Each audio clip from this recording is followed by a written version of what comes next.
મહત્વના સમાચાર પર નજર કરીએ અને વાત રાજકોટની કરીશું, જ્યાં 120 કિલો ચાંદીની ચોરીમાં અમદાવાદ ક્રાઇમ બ્રાન્ચને મોટી સફળતા હાથ લાગી છે, જ્યાં ક્રાઇમ બ્રાન્ચે 40 કિલો ચાંદીનો જથ્થો ઝડપી પાડ્યો છે। મહેસાણામાં ચાંદી વેચવા જતા સમયે જ પોલીસ ત્રાટકી હતી। 40 કિલો ચાંદી સાથે એક આરોપીને ઝડપી પાડવામાં આવ્યો છે। પ્રદીપ પ્રજાપતિ નામનો આરોપી ઝડપાયો છે। કમલેશ નામના આરોપીને પકડવા સુરત અને વડોદરામાં પોલીસના ધામા, જ્યાં કમલેશ લાંબા સમયથી રાજકોટની સોની બજારમાં કામ કરતો હતો। કમલેશે આપેલી માહિતી પર આ ચોરીનો સમગ્ર પ્લાન બનાવવામાં આવ્યો હતો।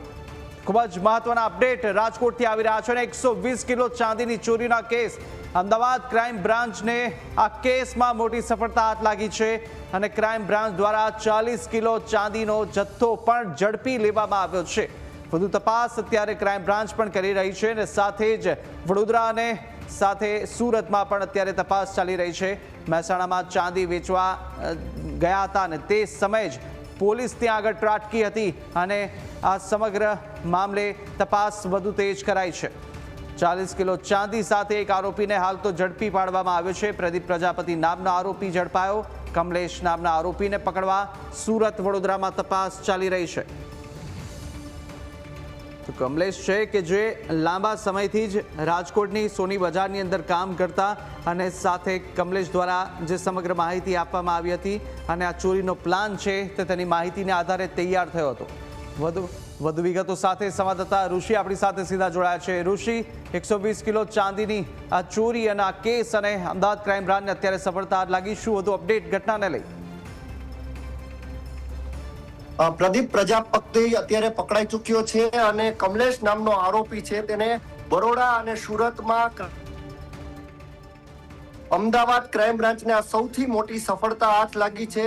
140 કિલો ચાંદી રાજકોટના પટેલ વેપારીનું ચોરાણું હતું અને 40 કિલો ચાંદી રિકવર પણ થઈ ચૂક્યું છે। મહેસાણામાં પ્રદીપ નામનો આ શખ્સ ચાંદી વેચવા ગયો હતો અને ક્રાઇમ બ્રાન્ચને બાતમી મળતા જ તેને ત્યાંથી દબોચી લીધો છે।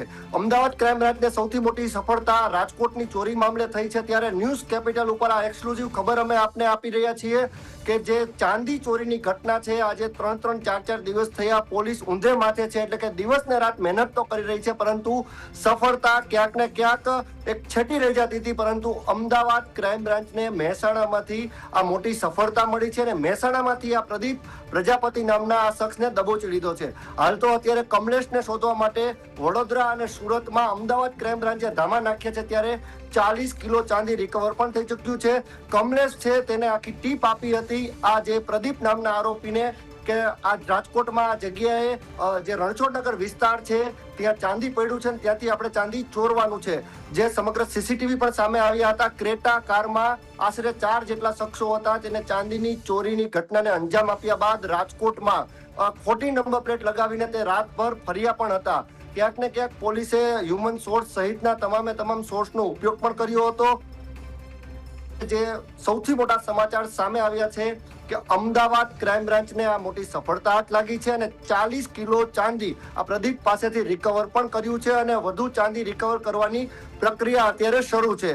કમલેશ નામનો આ માસ્ટર માઇન્ડ છે તે અત્યારે પોલીસને હાથ તાળી આપીને ભાગી રહ્યો છે, પરંતુ અમદાવાદ ક્રાઇમ બ્રાન્ચ અત્યારે વડોદરા અને સુરતમાં આ શખ્સને શોધી રહી છે। જી બિલકુલ, અને આજે 40 કિલો ચાંદી કોઈ ટ્રાન્ઝેક્શન એમાં જોવા મળ્યું હતું? કેવી રીતે, કઈ હાલતમાં ઝડપાયું છે અને અન્ય જે ચાંદી છે તેને લઈને કોઈ માહિતી? હાલ તો અત્યારે આ જે પ્રદીપ નામનો શખ્સ છે તેની સખ્ત પૂછપરછ અમદાવાદ ક્રાઇમ બ્રાન્ચ કરી રહી છે, ત્યારે આ ચાંદી તેમને ક્યાં રાખ્યું હતું અને મહેસાણા શા માટે તે વેચવા ગયો, એક જે ઘટસ્ફોટ છે તે કરવા અમદાવાદ ક્રાઇમ બ્રાન્ચ આજે જ જઈ રહી છે। હાલ તો અત્યારે સૌપ્રથમ તેની પ્રાથમિકતા એ છે કે તમામ ચાંદી રિકવર કરવામાં આવે, કારણ કે રાજકોટનો આ જે સોની વેપારી હતો તેમને જે ધારાસભ્ય ઉદય કાનગડ છે તેની પણ મદદ લીધી હતી અને રાજકોટના joint CP, Rajkot crime branch DCP zone 1 સહિતના અધિકારીઓ આ પ્રકરણમાં શરૂઆતથી જ લાગી ગયા હતા, પરંતુ ક્યાંક ને ક્યાંક રાજ્યભરની પોલીસને આ સમગ્ર ચોરી મામલે ઇનપુટ પણ આપ્યા હતા અને જે સીસીટીવી છે એ રાજકોટ ક્રાઇમ બ્રાન્ચ અને જે અન્ય પોલીસ છે તેની સાથે પણ સંકલન કરીને સીસીટીવી આપવામાં આવ્યા હતા.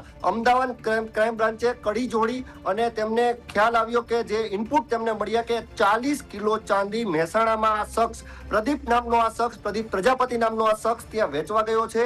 40 કિલો ચાંદી સાથે અત્યારે પ્રદીપને દબોચી તો લીધો છે, રિકવર પણ થયું છે, પરંતુ પહેલી પ્રાથમિકતા એ છે કે તેને અન્ય ચાંદી ક્યાં છુપાવ્યું છે. આજના દિવસ સુધીમાં અમદાવાદ ક્રાઇમ બ્રાન્ચ તમામ ચાંદી રિકવર કરે તેવી શક્યતાઓ અત્યારે જણાઈ રહી છે, પરંતુ જે માસ્ટર માઇન્ડ છે કમલેશ પ્રજાપતિ તેને શોધવા માટે અત્યારે બરોડા અને સુરતમાં ધામ છે. જી, અને આ જે પકડાયેલો આરોપી છે પ્રદીપ તેની ભૂમિકા શું હતી? કારણ કે સમગ્ર અંદર આપણે વાત કરીએ, કમલેશ ત્યાં આગળ કામ કરતો હતો રાજકોટના સોની બજારમાં, પરંતુ આ પ્રદીપની ભૂમિકા શું તે ચોરીમાં ડાયરેક્ટ સંડોવાયેલો હતો કે પછી કોઈક લિંક તરીકે તે કામ કરતો હતો? કામ કરતો હતો. જે ફરાર આરોપી છે તેને પકડવા જ્યારે પોલીસ વડોદરા અને સુરતમાં જેને ધામા નાખ્યા છે, એ કમલેશ જે વર્ષોથી રાજકોટ તેને જે ટીપ આપી હતી આ પ્રદીપ પ્રજાપતિ નામના શખ્સને. પ્રદીપ પ્રજાપતિ અત્યારે 40 કિલો જે ચાંદી વેચવા મહેસાણામાં ગયો, ત્યાંથી અમદાવાદ ક્રાઇમ બ્રાન્ચે દબોચી તો લીધો છે, પરંતુ કમલેશ અનેક સોની વેપારીના ટચમાં પણ હતો અને વર્ષોથી રાજકોટની સોની બજારમાં કામ કરે છે. જે આ છૂટક ચાંદીના વેપારી છે રાજકોટના જે ભોગ ફરિયાદ તો નોંધાવી, પરંતુ તેમને કોઈ ક્લુ મળતા નહોતા. તેને શક્ય હોય તેટલા પોલીસને નામ તો આપ્યા હતા, તેને કોઈ પણ શંકા છે કે કેમ, કારણ કે આ ચાંદી છે તેને તેના પોતાના મિત્રના ઘરે આ ચાંદી રાખ્યું હતું અને ત્યાંથી આ ચાંદીની ચોરી થઈ હતી. પ્રાથમિક દ્રષ્ટિએ તો પોલીસને આ ચોરી શંકાસ્પદ લાગી રહી હતી, પરંતુ દિવસભર પોલીસે મહેનત કર્યા બાદ આ જેન્યુઅન ચોરી લાગી હતી કે એના ખરેખર ચોરી થઈ છે. નહીતર ફરિયાદી જે આરોપી નીકળે આ પ્રકારની ઘટના ઘણી વખત સામે આવતી હોય છે. ત્યારે આ કમલેશ નામનો માસ્ટર માઇન્ડ છે તેને પ્રદીપને ટીપ આપી હતી. પ્રદીપ પ્રજાપતિ તો પકડાઈ ચૂક્યો છે, પરંતુ હજુ પણ આ ચોરીમાં કેટલા આરોપીઓ સંડોવાયેલા છે એ તો આગામી સમય જ બતાવશે. જી બિલકુલ ઋષિ, માહિતી સાથે જોડા બદલ આપનો આભાર.